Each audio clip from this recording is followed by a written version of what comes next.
And action. Welcome to another amazing episode of the Action Podcast. Today we are on episode 95, people. 95, inching closer to that 100.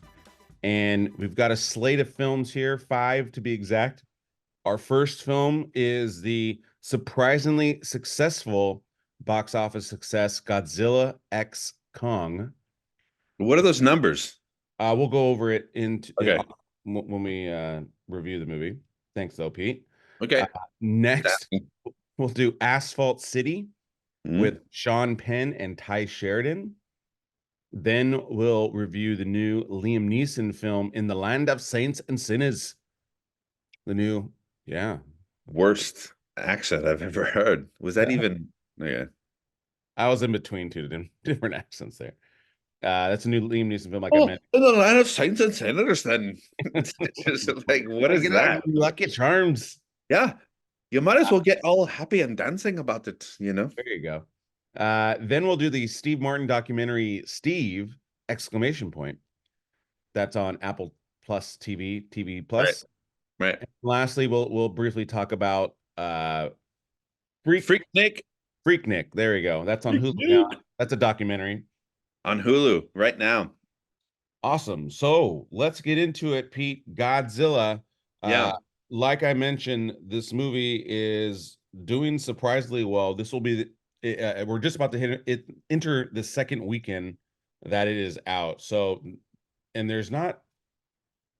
it'll be challenged by First Omen this week, I would assume. But Godzilla x Kong did 80 million domestic in its opening weekend, which I think projections were around 45, if I remember correctly.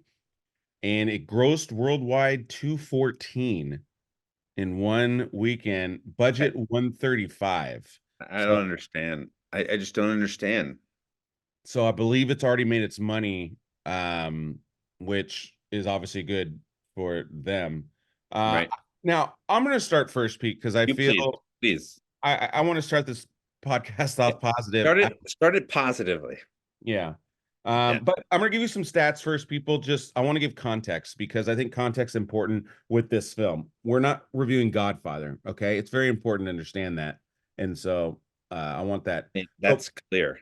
Metascore, this has 47, which is obviously not great. But I don't expect critics to love this film. This is not a critic film. No. Critics don't know how to relax and have a good time. So very, very understandable there. IMDb rating, though, Pete, and this is telling 6.6. That is... Oh, I saw 6.7. But yeah, so it's top. That's 21,000 reviews, though. That's pretty solid. And I believe it got a cinema score. I don't have it here, but I think it got in the 80s or something like that. No? I don't understand. I thought it got a high cinema score. Not at all. But let me so be very clear. I was not necessarily looking forward to this one. I loved the first Godzilla 2014. I loved Skull Island, whatever year that was. You loved? I mean, it was solid. I enjoyed it. It was solid. I love The Godfather. Right. No. Okay. Right? Love is too strong a word. I loved Skull Island. It was amazing. I like you, Pete. I don't love you. My bad. Exactly. I mean, we all know this. So I enjoyed these films, though. I thought they were good monster flicks, quote unquote. Popcorn movies. The second Godzilla, I still enjoyed. I thought not as good as the first one, but still enjoyed. By the way, though, you know what the thing I loved about the first Godzilla? They incorporated Alexander Desplat as the composer. I thought that was a game changer for that. He had a very great score in that. It's like he's a brilliant composer. He cannot save these films. Well, he saved the first Godzilla. I thought it was amazing with them. Like the way the beginning. Anyways, I'm getting off track. So with this one, with the last one, which was Godzilla versus Kong, right? That one got a little too. I thought just like, all right, it's starting to go fast X on me. You know what I mean? 100%. And it was just like, yeah, I'm starting to remove myself from unbelievable. However, with this one, the only reason why I was even remotely interested, and I mean remotely, was this was not going to take place on the top of Earth. It's going to be in hidden Earth. Do you understand what you're saying right now? I- It's just well, no, so no, silly. my It's point. it's so silly. Well, my point is, Going. I didn't want to see another. Everything just gets destroyed. Like it's exhausting sometimes. Like So let's start taking it down into the core of the earth. I need a new. That's I the need a only new. way to save these I need a stories. new. I need a new location. Because I think Man of Steel, I think in that Batman series, I think that was also part of that problem was there's just a level of destruction you get to where it's like, all right, like enough already. You know what I mean? And Right. I think Kong Godzilla was getting that level of, all right, there's oh so much destruction I can handle. Like I get it, they're destroying things. And so this one we needed something a little more fresh. And I think what I enjoyed about this film, we'll start, we again use positivity here. What I enjoyed about this film was again this new kind of world, and then and just kind of exploring that and how it all works. It doesn't 100% make sense, guys. I'm not gonna go to bat for this film at all, but I watched it in IMAX 3D. And again, with the AMC pass, I think it's key because I would not probably go pay the $26 or whatever it is now if I didn't have the AMC pass. But It's with the AMC pass, I was able to just go see this movie for free, basically, and enjoy it. And it was entertaining. I don't think it was a perfect film by any stretch of the imagination, but I didn't hate the film, and I think that was key. And I thought it was like, all right, I had a good 2 hours. It wasn't too long. Some of the time these movies they go for 3 hours or 2.5 hours, and it's like I don't need to see that much. Like I thought this movie did a good job of keeping it on the shorter side, and I like kind of how it kind of went back and forth and led up to it. I thought it was okay. Again, a lot of flaws in this film. I'm not saying it's not without its flaws, but I thought it was okay. I This thought it is was okay. this is clearly like really trying to extend a failed business. It's like when a business is created and they It's not start failed though. That's not, but I understand that. But I'm talking about in terms of like storytelling and viewership, and are people really going to give a shit about these movies in 10 answer. years? Oh, The answer is no. They're not going to care because eventually people are going to catch on to the fact that you can't just start adding stuff to like an already existing IP and expect people to go along on that journey if it's just not a good idea or a good story or whatever. Like, I mean, I was but into this. people are though, Pete. I think that's where I They think are now. They are now. there's two different things here, right? And I'm with you on the storyline. Like, I don't think this This movie, is like one of the dumbest stories I've ever heard. but I And think people will watch this streaming. I think people. This to me is, hey, this is I'm not a long lasting, people are going to watch this forever and get excited about future things. Like the future Godzilla versus Godzilla X Kongs, that I don't they know if there's a come up with. I don't know if there's more of a future with this. Like, I hope. I hope not, I because don't know where else to go. this is not good cinema. This is not. But see, you're already you're going exactly what I'm saying is this is not. You're right. This isn't cinema. This is a popcorn flick, and No, but even popcorn flicks, they have people will watch there's this on a value. Saturday. People will watch this on a Saturday. There's nothing on. I'll watch it No, but I in the mean, background.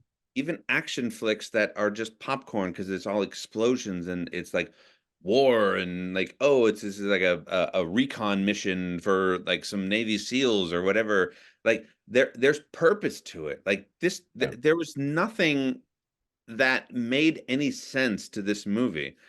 Like it was like we're here, and then all of a sudden, conveniently, we're here, and then conveniently, we're here, and then conveniently, at the end of it, Kong and Godzilla were in the same exact spot, even though they were both on two separate journeys, and there was no clarification on what was going on at that moment. Like, I'm not a Godzilla Kong versus Kong fan or aficionado. However, the way they set this movie up, there was no indication that what Kong was doing and what Godzilla was doing was going to ultimately end up to be where there's going to be this sort of connection between the two in order to go do what they need to go do. It was so scattered. It was so just whatever.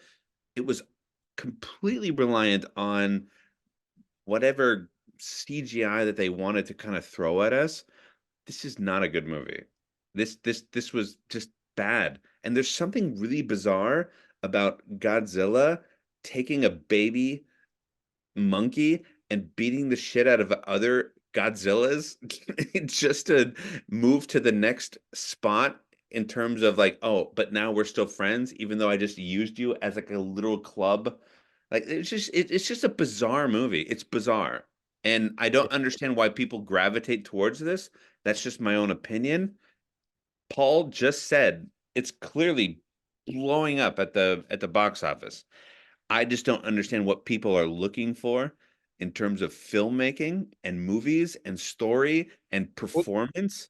yeah, Eh, I This don't think movie there's. really I bad. agree. I agree. I don't think there's a Bad, great story with this. I think what people terrible. are just simply entertained is that there are some battles between monsters, and But I you think have, it's simple. I think it's that simple. I'm not trying to overthink this. That's clearly what people are into. It's Fast and Furious X. This but I feel like I think it's Brian, better than Fast and Furious X, to be very clear. I think it's better than Fast and Furious X, but I think it has I the don't know. same like I think that's debatable. We should have a show. What's better, Godzilla Kong the New Empire I do. or Fast X? I might make an argument This is that Fast 8 to me. I'd put it on the I level of think Fast 8. Fast 10 is probably better than this film. No, However, no, so no. I think there's also a separation between the acting in it, because I mean Rebecca Hall is somebody who's really talented. We've seen her in The Town, we've seen her in a lot of things, and she's really good. I thought her character was ridiculous. However, I thought that Brian Tyree Henry's character was actually quite amazing. I thought that he was a good character, but he wasn't really that significant in the story, even though he had an actual purpose in the story. His story was to document things and to elevate and educate people on what it is that was going on in the 2, 3, and 4 tier worlds under our own world. I mean, when I say it out loud, it's just ridiculous. But at least his character had a purpose. I mean, the idea that this little girl who's the daughter adopted of Rebecca Hall, and we need to find a purpose for her. Did you see the last one or no? No, I didn't see the last one. Why would I see Oh, well, that? these characters were in the last one, so there's connection there. It's just very But weird. I think That's the point of sequels. Like, I think the you can daughter walk had into a sequel and see it and be like, okay, I understand what's uh, going on. well, they allude to it because I didn't remember the last one, to be honest. You walk into this movie, it's in your face right away. You're expected to know what the hell's going on, and next thing you know, you're like 5 stories down in the earth, and you're supposed to understand that there's all these different things going on. You Yeah. don't Well, understand that. the daughter thing, I think that was probably the better storyline of it. I think that was the one kind of real arc in this film of finding your place, and ultimately her people were below the earth and not But as a new viewer to this franchise, if I walk into this movie and at the beginning it's like, "You're my daughter," and then by the end it's like, "I understand you can't be my daughter anymore." It's just like there's too much happening while you're trying to do everything else between Godzilla and Kong and trying to fight this other demons and titans. It's too much. It's too crazy. It's ridiculous. It just doesn't make sense, right? it made enough sense. Again, I think you're on one harder side. It made sense to me. And I didn't remember the last story. So you're hearing two Exactly. perspectives, audience of I did get it, my brother didn't. obviously I'm smarter. That's why So, I got it. so be a part of the crew that goes and sees All this right, well, movie. let's move on. I think people, this one is a toss up. I think whether you like it or not. Yeah, I think the ultimate way I'll great frame time. is is if you have a lot of expectations or you're very picky, this is not the film for you. This is a monster movie. So if you just want to see some monsters do some damage, that's what this movie is. So that's what I'll leave with that. All right, next, Pete, we have Asphalt City. Again, this is directed. I don't even know who it's directed by, but this is Directed by Jean-Stéphane Sauvier. yes. And this stars Sean Penn, who also produced this. That answers one of your questions, Pete. Like, why did he pick this project? Yeah. He produced it. That's why. And just to let our audience know, I always I'm curious whenever Sean Penn decides what he wants to be a part of because he's very selective on Yeah. his projects. Well, he pretty much produces everything he makes now. So Yeah, he obviously loves something about this script, and I'll get into that because I think there is some interesting aspects to it. right. And Ty Sheridan, of course, is the main star of this. Michael Pitt is also in this from Boardwalk Empire fame. This has a 6.3 IMDb rating, and its Metascore is also 47. So, and then budget wise, we're looking at, ooh, I don't think I have the world box office. There's no way I made that. All right, so you want me to start this one, Peter? Do you want to Well, go? you started the last one, so Sorry. maybe I can start this one Okay, go for it. in the interest of fairness. Yeah, absolutely. Let's do it. No. Asphalt City is this is a slow burn for sure. However, this movie is gritty. I Pretty as found hell, Pete. Don't even it underscore it. okay. This movie is gritty as hell. Let me tell Ah, you something right now. It's gritty as hell. It's authentic as hell. Like if I was doing this job as an EMS and in New York City and I had to go to everywhere and see everything that's awfully going on in our city.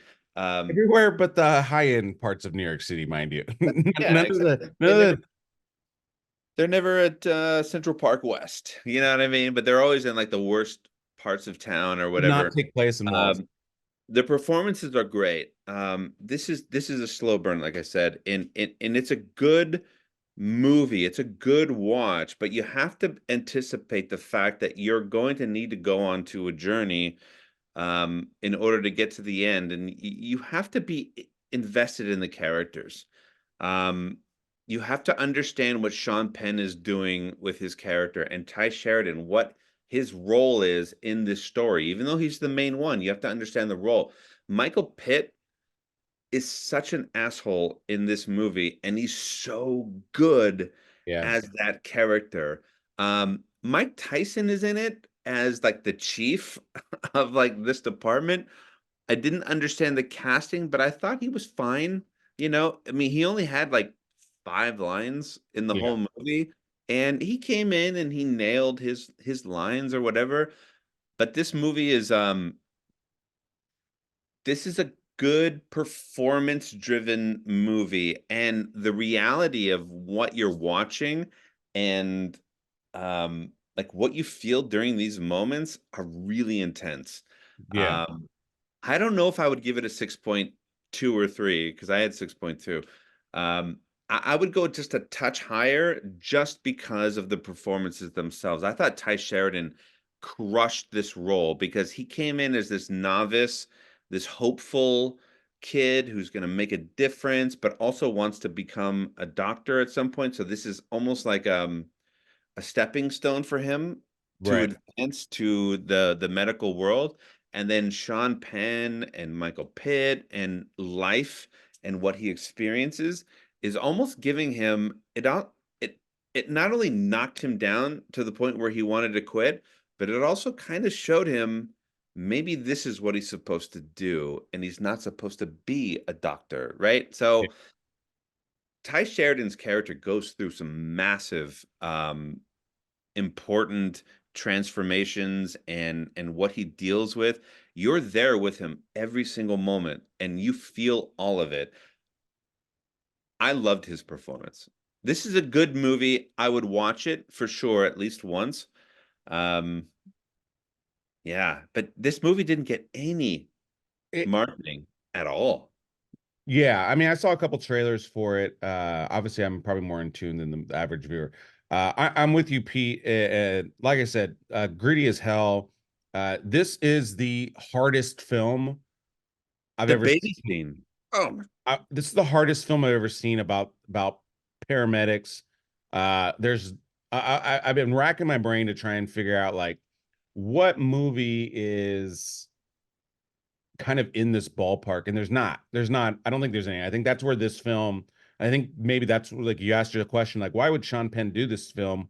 What is his interest in it? And I think it's because there's never been a film that's this hard, that goes this raw and deep into this profession. Because I'll tell you what, Pete, when I left the theater, I knew exactly why I never entered yeah. to be a paramedic. No way I would ever do it. No way. There's a But scene in there. There's a couple scenes in here where I literally would. I'm like, no, f no. I am not. I am not gonna fucking do that. Like, there's no way I'm walking in that bathroom. Like, no way. And that's. I think that's. I think the compelling part of this film is how deep and raw this film goes to really just show like what this is. And again, I think the other kind of brilliant part of this film, the movie's called Asphalt City. At the same time, the city is the New York is a legitimate character in this city, and it's really the antagonist in yeah.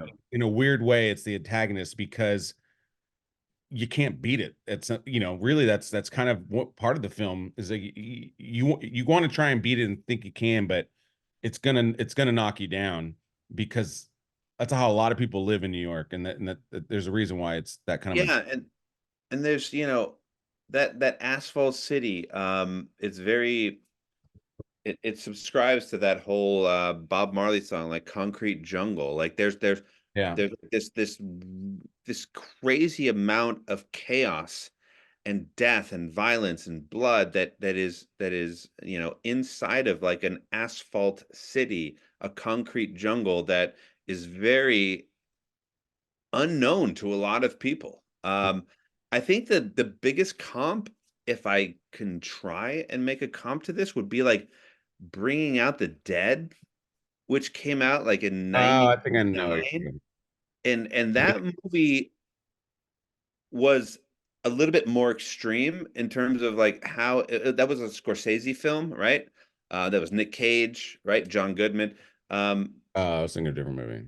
but that was a very bizarre movie, and it wasn't it tried to do what Asphalt City did, but it did it on an extreme level. I thought the value of Asphalt City was that it kept it very real, and it didn't try to glorify moments to the point where you were trying to like, oh my God, I'm so into this movie now. It kept you engaged throughout the movie, and it made you suffer along with the characters as they're Yeah, suffering. sure. And This that was is so hard to do with a movie, to make your audience suffer with you as you're performing it.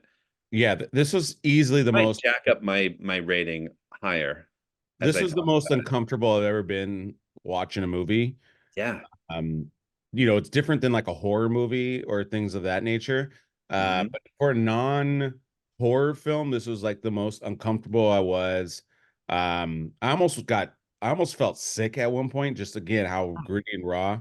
This movie's not for everybody because of that aspect of it. Like, you've got to Right. be able to have a little bit of a thick stomach on this one, If you're because okay with seeing a placenta just sitting there, then uh, this is this is dude. your this is your kind of movie.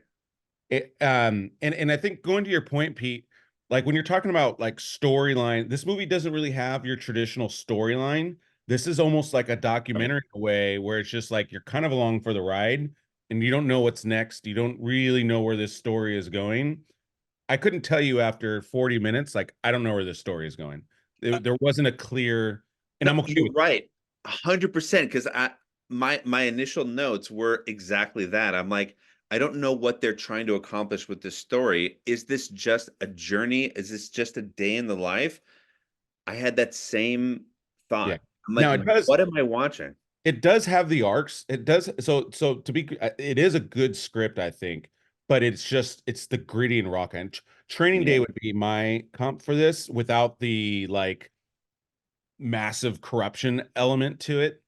But because it's again the rookie and the veteran, their relationship, the hardness of the job, they're different. Don't get me wrong. Like, Right, but the veteran wasn't really as involved as I thought he was going to be, right? Like he was definitely no like Penn was no Denzel in this movie no, no, because no, no. Denzel was It's not a one for one comp. I'm just saying. sure. I'm just talking about the general flow of the movie. Like, Ty Sheridan is the main character, and you have to go on this journey with him. And I think that's the point of the movie, is like to understand the grind of what it means to be an EMS worker and what you can experience at any given moment. Like you have no idea. You Yeah, just go through it, not just out on the field, but also in the locker room, yeah. right? Like Well, there's so much shit going on every day. and I think Sean Penn's character too, a big. Obviously, he's the juxtaposition to Michael Pitt's character, and he deals with both of them, and so I think you're getting kind of the yin and the yang, and that's why he had kind of that gravity towards. But it also creates the tension. I don't want to do spoilers on this one, but Right. How amazing, without spoiling, how amazing was the confrontation at the ultimate confrontation between Michael Pitt and Ty Sheridan? That moment. yeah, How amazing was that moment? Like it took you into like you were ready for the rest of that film at that moment, yeah. right? It was so good. This it's clearly, obviously, this is clearly my favorite movie of the week. Yeah. Obviously. Yeah. I mean, the next one I like a lot too. For different reasons though. Again, I'll probably watch this again just because I'm that curious. Again, it was just such an experience to watch it in theater. Right. But man, yeah. Fasten your seatbelts. But ultimately, I recommend this, especially if you're in the medical industry or you're from New York or I think there's a lot of elements to like, but this is I'd again, I'd love to hear if people have an issue with how they portrayed EMS workers. If you have an issue with that, like, oh, that's not real life or whatever. I'm so fascinated by sure. how they portrayed things because I feel like as a viewer who has no Being experience, EMS in Monrovia is way different yeah, than being EMS in New York. well, sure. However, like I'm really kind of curious, is it really that intense? Because it just sounds like a job. Like, why would anybody do that? And the people that do it are special kind of people, like teachers. Yeah, I mean, he was saying a stepping stone. I think that's kind of the reason. It's like you have to do this in order to get there. So Yeah. that's what made it interesting. All Like right. being a prison guard before becoming a police officer. It's just like, do I got to do that? Really? Do I have to do Yeah. that? Sheriff, yeah. Then I will never be a police officer. I got to go and stand in that prison all day long? No way. Then Don't tell natural born killers happens, and now I'm in a riot, and now people are gonna kill me because I'm a guard, and I just want to get over there, but now I'm here. Oh, don't drop forget the it. soap, Pete. Don't drop the soap. My God. All right, next we have In the Land of Saints and Sinners. This again stars Liam Neeson, Kerry Condon. Um, I'm curious your thoughts because I saw this movie like 2 months ago on yeah. a sneak preview. Oh, okay, got it. This has a 6.2 IMDb rating. So Yeah. these are all pretty solid ratings, by the way. This is directed by Robert Lorenz. He also was a producer on American Sniper, Mystic River. So he's worked a lot with Clint Two Eastwood. incredible He films, directed Trouble with the Curve, which I liked. which is Uh, great. Directed The Marksman, which was just solid. Oh, Uh, so I'll tell you what. So this movie starts right away. I was completely immersed into it right away. I right. What I loved about this film is the music was some of the best music I've heard in a film. It was engaging. It helped it helped along some of the exposition, but I thought the exposition it was well shot. Like this movie was well shot in general, but this was almost kind of a five tool film where the editing was great, Yeah. cinematography, the production design, of course, was great because it's just this raw parts of Ireland, and Yeah, the setting was actually yeah. a major factor and a character. Yeah, no, I agree with you. Go on. I'm sorry. Um, and then it starts kind of with the IRA, um what kind of a job kind of gone wrong type of a thing. And so I overall I really really enjoyed this film. I thought it was super entertaining. I think this I was agree. a great role for Liam Neeson. This is one of his better roles that he's been in. um one of my ever favorite roles that he's done is Cold Pursuit, but I love Cold Pursuit as a movie, but I think this role was better because this is there I forget he's done a lot of films. There's another film that it's kind of similar, but this is almost like a Clint Eastwood kind of a role where it's like he's kind of he's kind of at the end of his career trying to move on, but the stakes are kind of get too high, and you gotta kind of get back in because you can't kind of escape who you are. It's that kind of storyline. And I thought it was well paced. There's probably just a slight part in the middle, maybe mid to late, and I thought it was like, all right, let's like I'm in it, like let's go. I felt kind of Right. I felt it needed a little bit more sense of urgency kind of towards the middle late. But overall, I love the movie. This is a movie I could watch again. Uh, if someone was like, "Hey, let's go watch it," like, all right, let's do it. I think it was that enjoyable. And like I said, I just loved all the elements of filmmaking that this one did. Not all films do that, where it has music that is just engaging, um and then that adds, right? I think that's the key part. It adds to the film, but the music really added to the film. And again, how it was shot, edited, the whole nine. I from top to bottom, it says 6.2. I'd go 7, even 7.5 maybe. Right. Well, you know, I agree with you that I mean, I think in my head, I already reviewed this movie on this podcast because again, I saw it quite some time ago, but I'll say what I thought back then again today is that this was finally the role that I've been waiting for Liam Neeson, and this is what I've been clamoring for. He has almost been typecasted in a way to be this guy that if there's a problem, he gets a phone call and then he knows a certain set of skills and he just expounds on that, and that's his role right now in cinema. This is a this is a decorated theater actor who understands Shakespeare, who has done an amazing amount of work. He's one of the greatest actors we've ever seen in our lives. And this movie actually took a step back from all of the noise and all of the chaos of the Liam Neeson world and said, look, this is your role in this film. Take a step back, be Liam Neeson in this role, be this character. He's getting better, Murphy. Yeah, and fucking crush it. Just crush it. That's all Just you got to do. You just got to crush it. And he came into this role and I wasn't watching a spin-off of Taken 5 when I started this movie. Liam Neeson came on screen and I didn't immediately think about everything he's ever done because I was already immersed in his character at that moment.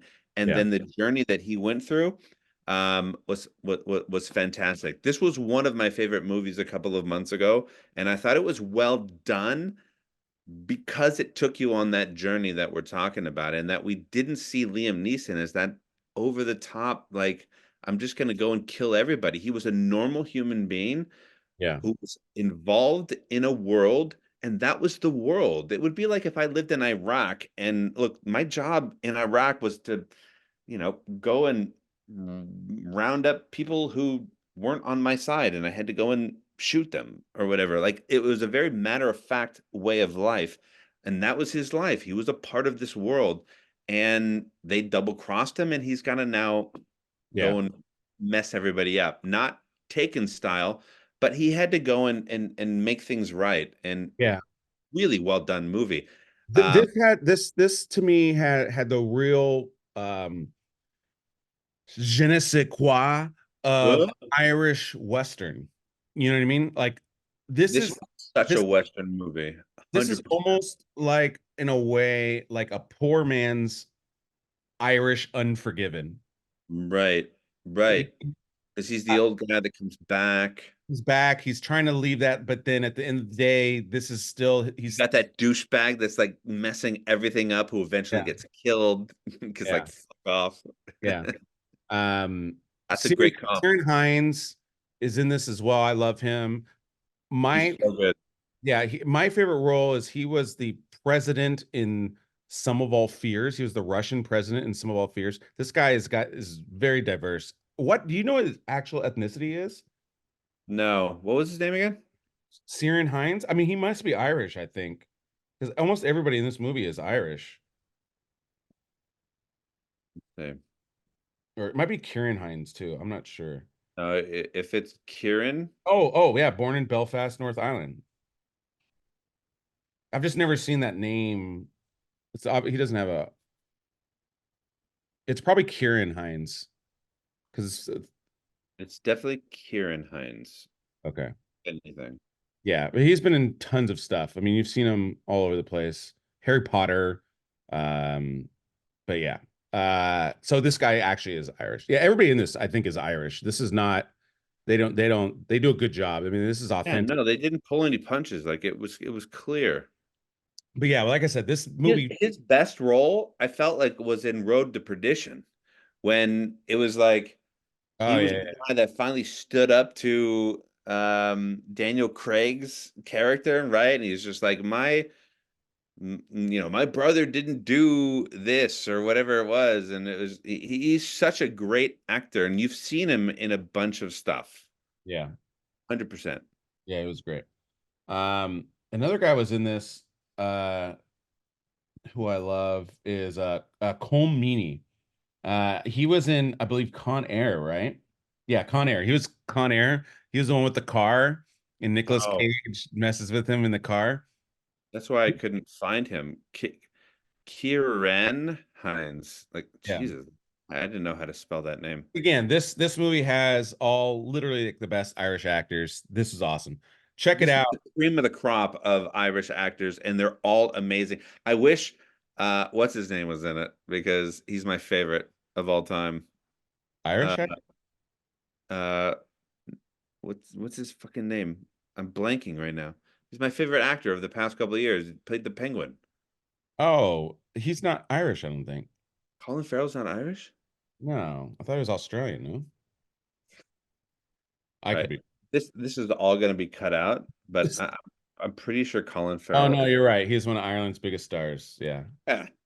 Oh, is an Irish actor. Yeah, because he was in Banshees of Inisherin. Yeah. Yeah. I know what I'm talking about. Yeah. Yeah. So, anyways, let's move on. Uh, this movie is great, guys. I So highly good. recommend it. I'm kind of with Pete. This is probably my favorite film of the week. Actually, no, you said the opposite. You said Asphalt City. I said Asphalt City, only because it's more recent. Only because I Yeah. saw. Well, for the rest of the American public, it's just came out Right, yesterday. right. Uh, Very important. I'm gonna go hard and say this is my number one movie of the week, Asphalt City 2. I'm not going to argue. But guys, those are three completely different films. I mean, Right. you gotta be in a mood to go see Asphalt City. You gotta I don't know what kind of mood you need to be, maybe drunk to go see Godzilla. And then Land of Sin those I think is Gotta be you a don't need to be in heroin. any sort of mood. I think it's I think it's the best film. Right. Entertaining, combined it all.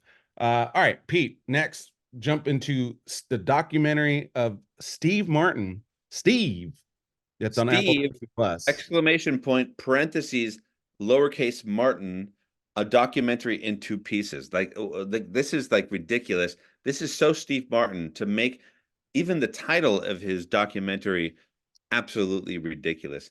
This is one of the this is one of the greatest documentaries I've ever seen, and it's done in two parts. The first part is literally his stand-up career and everything he had to go through in order to even get to the spot that the masses know him as Steve Martin to be, and it's brutal, like what he had to go through. The first episode is really just, oh my gosh, like how did Steve Martin continue to move forward?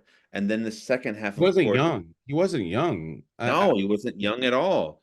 But then the second half is, the movie side, and then what he's done since his movies, because he's retired from movies and he's doing the show with Martin Short at times.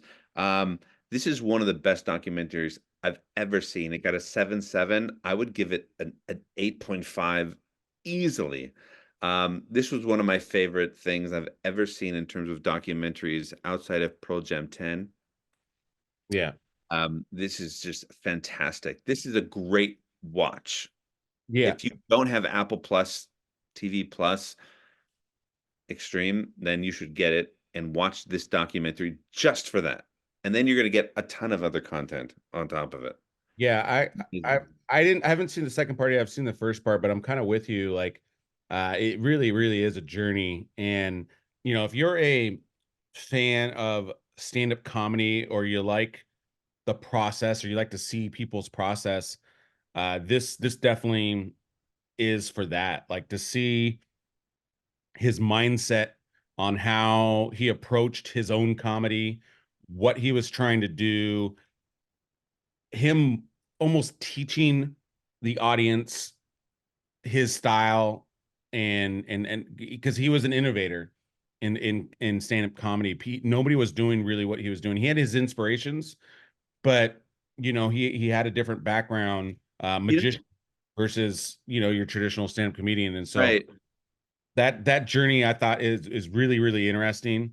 And again, that teaching aspect of it. You know what it reminded me of? It reminded me of like his early days. It reminded me of every person that you knew, and no offense, in the drama club or the drama department in high school that was just so over the top and Yeah. didn't know how to reel it back when you're in a normal life situation. Like I always had to be on. I always Yeah. had to be on stage.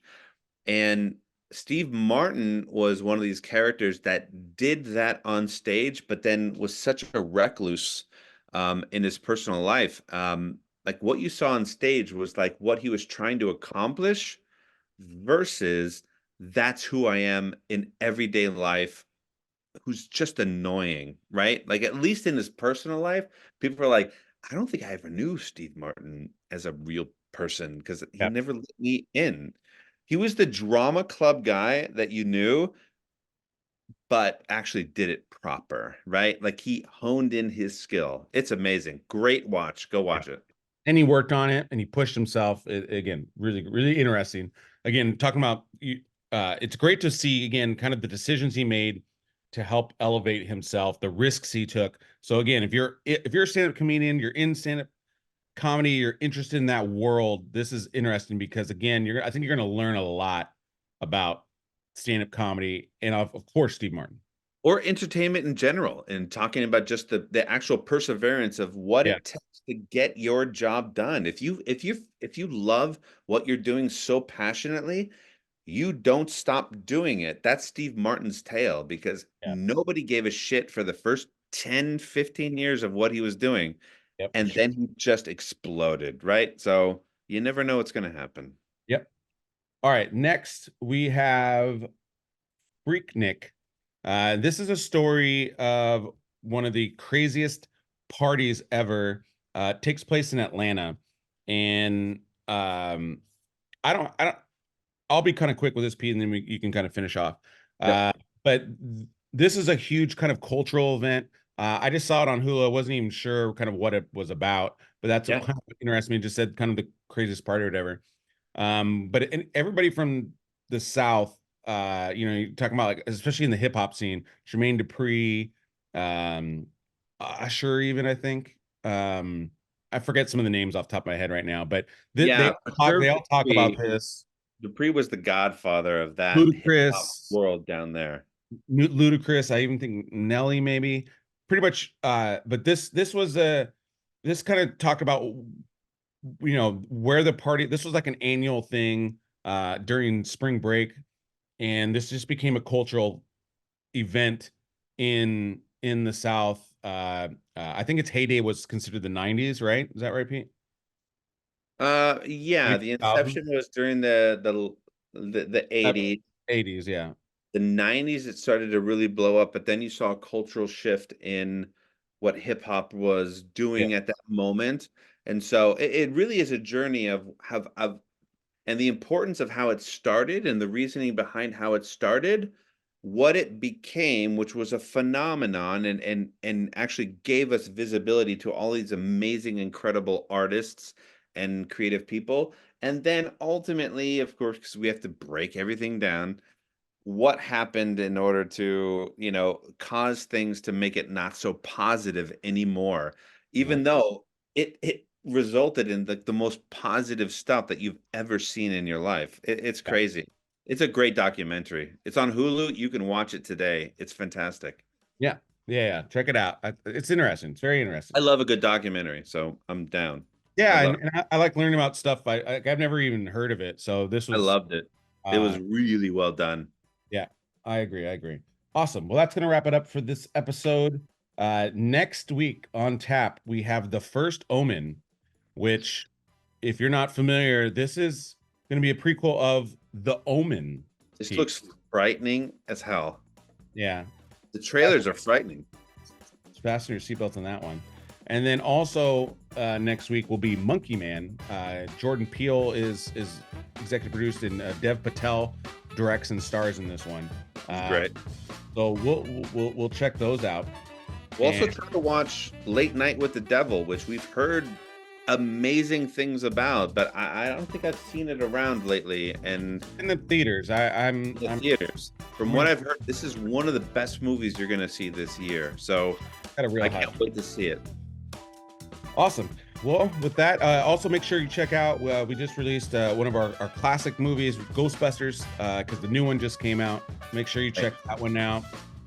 Paul's old ass movie classics. We just watched A Raisin in the Sun, the classic Sidney Poitier film, and yeah, and then we have a new movie news coming out as well, and we have other movie reviews, other episodes. Right. So check them all out. Please make sure you like, share, and subscribe. Help us grow. We'll continue to make more content. And with that, Pete, that is a cut. Thanks, guys.